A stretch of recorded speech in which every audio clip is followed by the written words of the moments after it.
Hey teachers, if by chance you're not able to access that new quick QR code generator right within the Chrome Omnibox, that's just the address bar here, there's a couple of things you may want to check.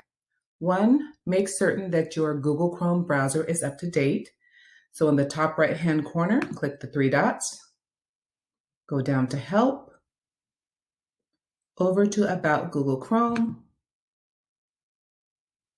and check to make certain that you have version 88. Then you're going to go ahead and navigate to whatever the website is that you would like to grab a QR code for.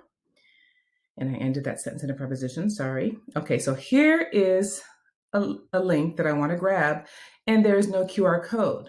However, as soon as I just click in the address bar, it appears right there. So I hope this helps. Thanks.